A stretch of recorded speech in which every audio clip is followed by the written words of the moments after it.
It's an interesting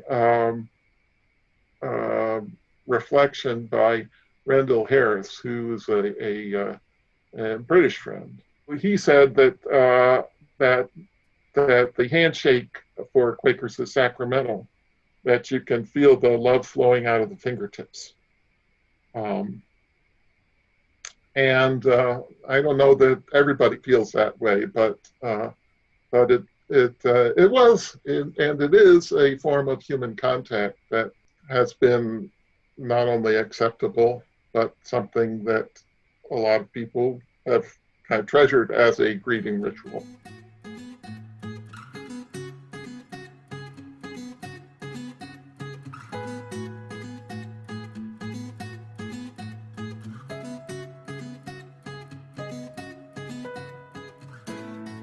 I'm Steve Angell. I live in Richmond, Indiana. I teach Quaker Studies at Earlham School of Religion, and my meeting is Oxford monthly meeting in Oxford, Ohio, part of Ohio Valley Yearly Meeting. Quakers had a conscientious wrestling over the issue of how to greet one another.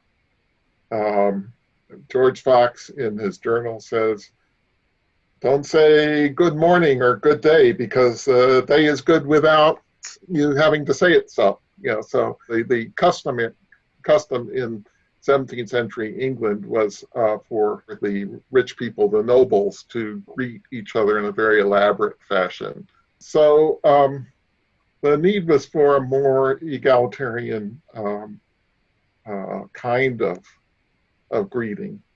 In the North Country, the north of England, where most of the Quakers came from, the plain people really took each other by the hand when greeting. And when Quakers came to Pennsylvania, to other parts of the New World, they carried this custom with them. And more hierarchical customs were also carried. So the Anglicans who came to Virginia, they wanted to do the bowing and scraping of the knuckles along the ground that the nobles had done in the Old Country. But over the long run, the simplicity of the Quaker practice of greeting and its egalitarian warmth won out. I think the first week of March, there was a letter sent out from Friends General Conference that addressed the ways that Quakers would need to adapt to the pandemic of the novel coronavirus. When my meeting in Oxford got that, we pretty much adapted right away. We have the size of membership and the size of the meeting house that allows us to meet in person now with masks and social distancing. So that's what we're doing. But we haven't resumed the handshake yet.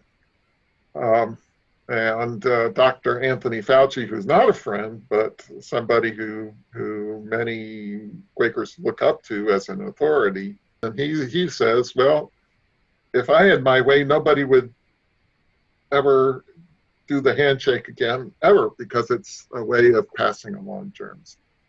And so I don't have a neat answer to the conflict that is being set up between George Fox and Anthony Fauci. It's really more of a question as to what we want. Do we want to resume the practice of a handshake?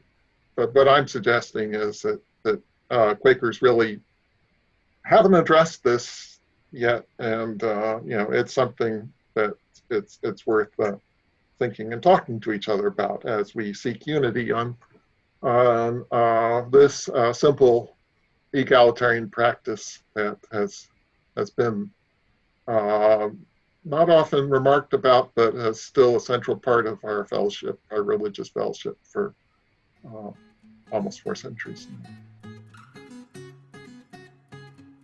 Thanks for watching this QuakerSpeak video. We release a new video every Thursday. You can watch all our videos in this playlist here. You can subscribe to our channel by clicking this button here.